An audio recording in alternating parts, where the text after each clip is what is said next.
Very very very good morning. আমরা 3 দিনের একটা গ্যাপের পর ভিডিও নিয়ে আবারও শুরু করে দিলাম ভিডিও। তো এখন সময়টা দেখাই, সময় 10টা 44। সকাল সকাল উঠেই তো ওরকম 7টা 55 কি 50 নাগাদ আমি উঠেই ফ্রেশ হয়ে তলায় চলে গেছিলাম। তো কাজগুলো করছিলাম। আর হালকাতা মানে দুদিন তো হালকাতা গেছে, খুব ভালোভাবে হয়েছে। ভালোভাবে প্রতি বছরই হয়, কারণ আমার কাস্টমার ভালো যখন অবশ্যই হালকাতাও ভালো যাবে। কিছু কিছু মানুষ সময় পেয়ে ওঠে না, তো আজকেও কিছু কিছু আসবে। তো এখন মোটামুটি ফাঁকা আছে, বাবা তলায় বসে খাওয়া দাওয়া কমপ্লিট। আমিও সকালে গিয়ে ব্রেকফাস্ট করে চলে এসেছি। আজকের ওয়েদারটা ভালোও বলতে পারবো না, আবার খারাপও বলতে পারবো না, কারণ রোদ উঠেছে কিন্তু মেঘলা ওয়েদার, হালকা হালকা গরম আছে ওয়েদারটা।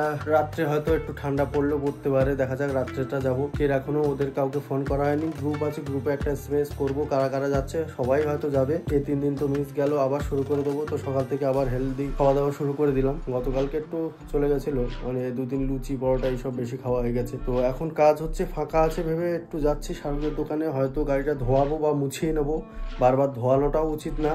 তো সম্ভবত আমি মুছিয়ে নেবো। আনবক্স করেছিলাম 2 দিনের আগে ভিডিওতে, সেটাই মাউন্ট করে নেবো। আজকে ফিক্স করে নিয়ে আসবো। আগের দিন নিয়ে গেছিলাম, মানে যেদিন আমি ভিডিও বানানি হালকা তার আগের দিন, যেদিন ফুল আনতে যাই হাসনাবাদে, নিয়ে গিয়ে ওখানে গিয়ে বের করে দেখি তলার যে ক্লাম্পগুলো নিজেতেই খেয়াল নেই, ব্যাগে ওইভাবে ছিল। তো ওখানে 5 মিনিট দাঁড়িয়ে যখন মাউন্টটা বের করি দেখি ক্লাম্পটা নেই, বাড়িই রয়ে গেছিলো। তো আবার বেকার দাঁড়িয়ে সময় নষ্ট করিনি, ওইভাবে চলে গেলাম। সেদিন কোনো ভিডিও করা হয়নি, সেদিন ভাবছি ওটাই কাজ করিয়ে রাখি। গোপ্রো তো চার্জ দেওয়া কমপ্লিট, আর ঘড়িটা ওভাবেই আছে।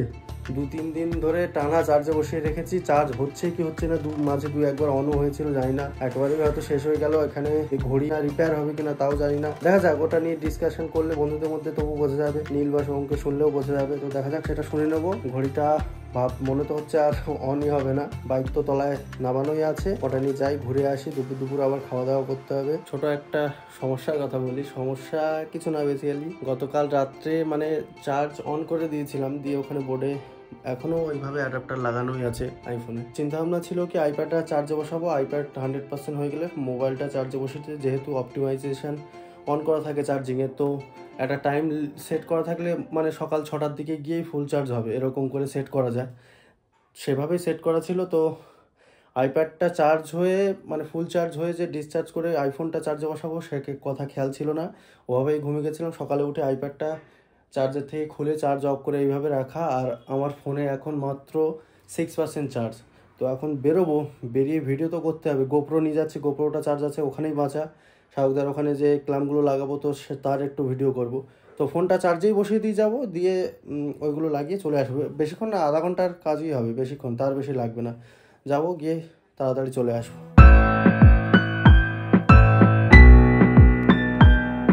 ভুল করে একটা কাণ্ড ঘটে গেছে আর কি। হালকাতার আগের দিন যখন ফুল আনতে যাই হাসনাবাদে, তো হেলমেট থেকে গোপ্রোর মাউন্ট আর গোপ্রোটা খুলে রেখেছিলাম, যেহেতু ভিডিও করবো না বলে ঠিক ছিল। তো মাইকটাও সেই হিসাবে হেলমেটের মধ্যেই মানে ঢুকিয়ে রেখেছিলাম, মাইকের যে পিনটা। সকালে গোপ্রো মাউন্ট করে আর হেডফোন মানে মাইক্রোফোনটা লাগাতেই ভুলে গেছিলাম। তো আগের যা কটা রেকর্ড হয়েছে প্রত্যেকটাই তো ভয়েসবিহীন। তো আপাতত এটাও একটা ফেলিয়ার হয়েছে। যখনই এখানে মাউন্ট করছি তো পুরো সঠিকভাবে আর কি মাউন্ট করা যাচ্ছে না, এখানে গোপ্রো নড়ছে। যখনই আমি একটা গাড্ডায় বা কিছু করে গোপ্রো নিচু হবে, মানে একেবারে ফিক্স হচ্ছে না। তো এটাও বাদ গেল, কারণ ভেবেছিলাম কটা পিওভি শট এখনই ট্রাই করে দেখবো। এই জন্য জিনিস কেনার সাথে সাথে চেক করে নেওয়ার দরকার আছে, এটাই বলে না। দেখি এখন রিটার্ন করে কি অন্য কোনো ব্যবস্থা যদি করতে পারি তাহলে রিটার্ন করব না, বাড়ি গিয়ে চিন্তাভাবনা করবো। বহুদিন পর মোটো ব্লগ মানে দিনের বেলা হচ্ছে, বেশিরভাগই রাত্রেবেলা হবে। তো শাহরুখদা একটু বললো তাড়াতাড়ি বেরোনোর জন্য, দেখা যাক আজকে বেরোতে পারি কি না। ওই 8টার দিকেই বাড়ির থেকে বেরোবো একদম। শাহরুখদা শুক্র শনি 2 দিন যায়নি, বলছে একটু রেস্ট হয়ে গেল। গা হাত পায়ে যে ব্যথাটা ছিল পুরোপুরি আর ব্যথা নেই। আমার তো একটু কাঁধে আর হাতে ব্যথা আছে অল্প একটু, কন্টিনিউ করলে আস্তে আস্তে সেগুলোও বোঝা যাবে না। এই অবধি এসে এই যে মাউন্টটা চেক করাটা খুবই দরকার ছিল, কারণ একটা ভ্যালিডেশন টাইপ অবধি রিটার্নের সময় থাকে না। তো যদি কার্যকরী না হয় রিটার্ন করাতেই হবে। এখান থেকে এইটুকু তো কার্যকরী, কিন্তু এই হেডটাই সমস্যা করে দিচ্ছে। দেখি বিকল্প ব্যবস্থা কি ভাবা যায়। একটু কাজে ব্যস্ত, আগেও ভিডিওতে বলেছিলাম, তখন তো ভয়েসে রেকর্ড হয়নি। তো আবারও বলি, শাহরুখদা কাজে ব্যস্ত ছিল, ওই জন্য একা একাই লাগিয়ে দিলাম, নিয়ে চলে আসলাম। একই ব্যাপার, দুটো নাট লাগাতে আর কি। উপরে ক্যাপগুলোও আমি লাগাইনি, খুলে পড়ে যাচ্ছে। এইভাবেই চলুক, ওইভাবে চলে এসেছি। রিজার্ভও এসে গেছে। দেখি আজকে ফেরার পথে বা যাওয়ার পথেই পেট্রোল ভরিয়ে নিতে হবে। সময় এখন দুপুরের 1:18। আগে ফিরে এসেছি, ভিডিওতে তো দেখেছেন। আর যে কাণ্ডটা হলো, তো গোপ্রো থেকে এখন ফুটেজগুলো ডিলিট করবো যেগুলো ভয়েস নেয়নি। আর এখন কাজ হচ্ছে স্নান সারবো, স্নান সেরে তারপর খাওয়া দাওয়া করবো। দুপুরে খাওয়া দাওয়া সেরে একেবারে দেখা হচ্ছে। আর দুপুরে খেলাটা দেখতে হবে, ফাইনাল খেলা, মিস দিলে হবে না। স্নান সেরে রেডি, তো বেশি লেট করবো না, যাই খাওয়া দাওয়া সেরে আসি। গাড়ির চাবিটা নিতে হবে আর বেরিয়ে যাবো।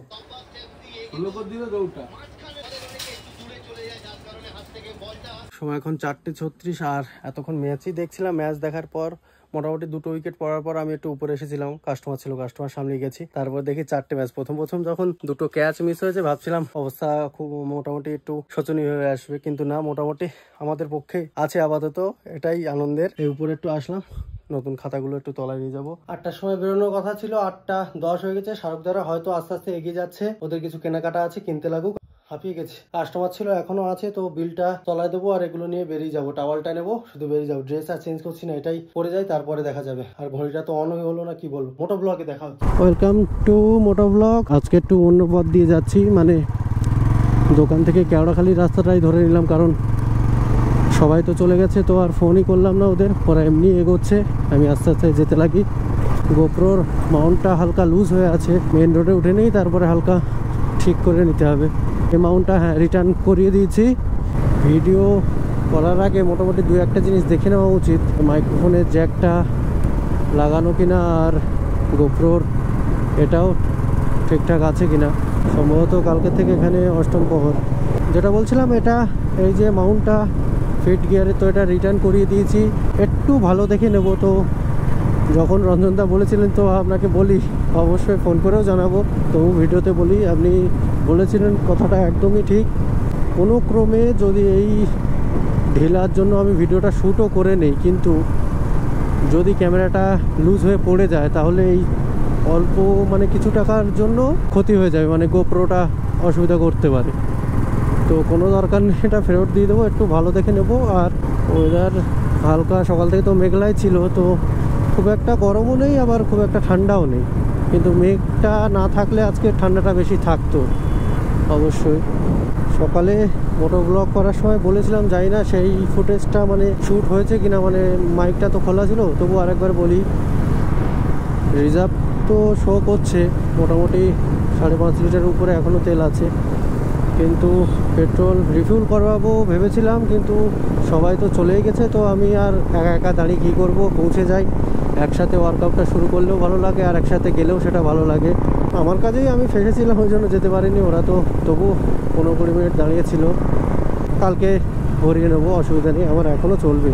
বেশ কিছুক্ষণ আগে মোটামুটি সবাই চলে গেছে বলে আমি 60-70 এভাবেই ক্রুজ করে আসি। তো দুজনই সামনে যাচ্ছে, এনফিল্ডই ক্লাসিক।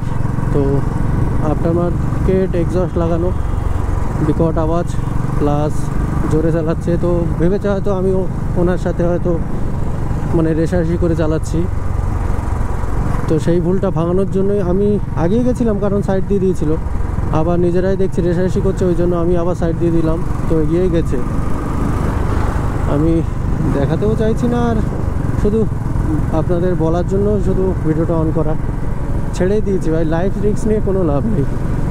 আপনি যদি আগে গিয়ে মানে আনন্দ পান বা কী বলবো ভাই, একদম তাতে আপনিও ভালো, আমিও ভালো থাকি একদম।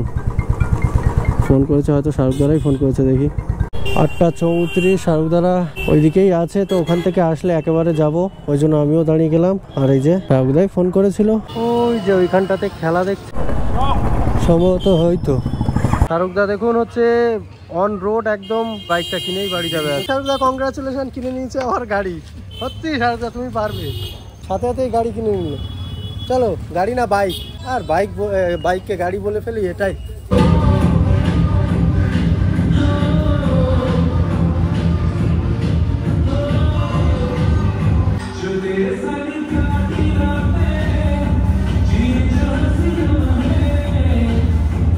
অবস্থা ঠিক আছে তো? ও মাই গড, সুপার সুপার। পা পড়ছে তো, আজকে লেগ ডে ছিল, পা পড়ছে তো, চলো। কটা বাজে রে, কটা বাজে বাবা? 10:52। কে বাবা, গাড়ির চাবি? গাড়ির চাবি তো মনে হয় হেলমেটের মধ্যে রাখছিলাম। না না, এই যে ব্যাগে, ব্যাগেই রাখতে হবে, সব সময় ব্যাগে রাখতে হবে। রেল গেটটা পড়েই গেল। 2 মিনিট আগে আসলে খুব সুবিধা হতো। ঘুরে চলে যাবি না এই পথে দাঁড়াবি? দাঁড়াই তো। এখন ডবল ক্রসিং হবে, অনেকটা সময় লেগে যাবে, তো ঘুরেই পালিয়ে যাচ্ছি। চল, 11টা বাজে এমনিও। এখন ট্রেন দাঁড়িয়েছে, ওটা ব্যাকে যাবে, আরও একটা ঢুকবে, অনেক সময় লেগে যাবে। আমরাও একদম স্টেশনের পাশে চলে এসেছি। ব্যাস, রাস্তা শেষ, এবার অফ রোডিং। বাবা যা ধুলো! বহুদিন পর এই রাস্তায় এসে অনেক পুরানো কথা মনে পড়লো, কারণ আগে নদী যখন ব্রিজ ছিল না, নদী পার হয়ে এদিক থেকে এসেই ট্রেন ধরতে হতো। আর শাহরুখদা আমারই ব্লগ দেখছে, ট্রু সাবস্ক্রাইবার। ঠান্ডা লেগে তো যাবো বলতে চাইছিল, রং হয়ে বাবা রাস্তা দিয়ে যাচ্ছে। ভালো ভালো, চলো। একদিকে থান্ডার বার্ড, এদিকে থান্ডার বার্ড, এদিকে ক্লাসিক, আর শাহরুখদা যে বাইকটা কিনলো অ্যাপাচি, ও ওইভাবেই আসছিল আমাদের পিছনে, যে গেলে ওইরকম করবে। হ্যাঁ, চা খাওয়াটা ম্যান্ডেটরি। হ্যাঁ, ছেলে আমরা আসছি, আমি ওভারটেক করেছি একটা, মানে একটু ইয়ে তোর MD-15। আচ্ছা, এমনি আমি ওটা খেয়ালও করিনি, হঠাৎ করে সেদিন 60 করে পাশ দিয়ে বেরিয়ে গেল। আমার ক্ষেত্রেও হয়েছে। আরে আমার ক্ষেত্রেও ওরকম হয়েছে, আমি আসছি ওরকম একটা এনফিল্ড নিয়ে ওরকম করছে। ওই যে আগে ছিল, যার গাড়িটা ছিল, এইগুলো লাগানো ওই সাপোর্ট ব্যাগ রাখার জন্য। না তো সময় অনেক হলো, 11:40 কি 42 হয়েছে। ডিপার করলাম, কোনো গ্রাহ্য দিল না। কি হলো? পেট্রোল সম্ভবত শাহরুখদার বাইকে একটু পেট্রোল ফুরিয়ে এসেছে বা কি হয়েছে জানি না, দাঁড়াতে বললো, একটু প্রবলেম হয়তো সলভ হয়ে গেছে, আসছে ওই তো। আচ্ছা, পেট্রোলই ফুরিয়েছে হয়তো, বলতে খেয়াল ছিল না।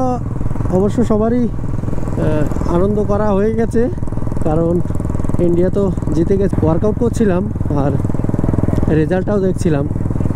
ক্রিয়েটিভিটি রাস্তায় একটু বোতল দেখতে পেয়েছে, তো ওই অ্যাপাচিতে পেট্রোল আছে, ওটাও তো শাহরুখদারই বাইক, এখন ওর থেকে একটু পেট্রোল বের করে এতে দিয়ে দেবে। রাস্তায় খুশে আছে, চোখও বলতে ভালো।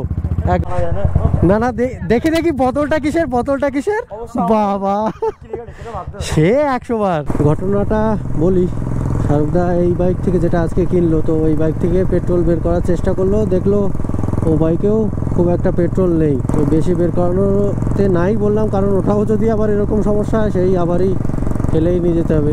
তো শাহরুখদা অনেকদিন পর বাইকটা বের করলো, মানে থান্ডারবার্ডটা, খেয়ালই নেই। আর কাজকর্মের ভিতরে অতটাও খেয়াল নেই যে পেট্রোল আছে, কম আছে কি বেশি আছে, ওইভাবে নিয়ে বেরিয়ে এসেছিলো। কাজের মধ্যে হয় না, সবসময় খেয়াল হয় না। না না, দোকানে দাঁড়িয়েছে ওপারে, চলে আসলাম আমরা, কোনো ব্যাপার। ঘড়িতে সময় এখন 12:14, আর আস্তে আস্তে একটু লেট হয়ে গেল। সমস্যা টুকটাক তো চলবেই, ভিডিওটা এডিট করেই শোবো যতই লেট হোক। আর সকাল সকাল তো একটু দোকানটাও খুলতে হবে। গোপ্রো সকালে যে ফুটেজগুলো নিয়েছিলাম, বললাম মাইক লাগানো হয়নি, তো ফুটেজগুলো ডিলিট করে তবেই নেবো, না হলে ডেটা মানে বেশি হয়ে যায়, তো তখন ভিডিও এডিট করতে সমস্যা হয়। আজকে ভিডিওটা এই অবধি, এই পর্যন্ত দেখার জন্য অসংখ্য ধন্যবাদ। যারা ভিডিওটা এই পর্যন্ত দেখলেন, অবশ্যই একটা লাইক করবেন, পারলে একটা কমেন্টও করবেন, তাহলে ভিডিও করতে আরো ইচ্ছেটা জাগে। যারা চ্যানেলে নতুন, অবশ্যই বলবো সাবস্ক্রাইব করে নেওয়ার জন্য। আরো করে বেশি করে ভিডিওটা শেয়ার করুন। দেখা হচ্ছে পরে কোনো ব্লগে। Till then, tata, good night.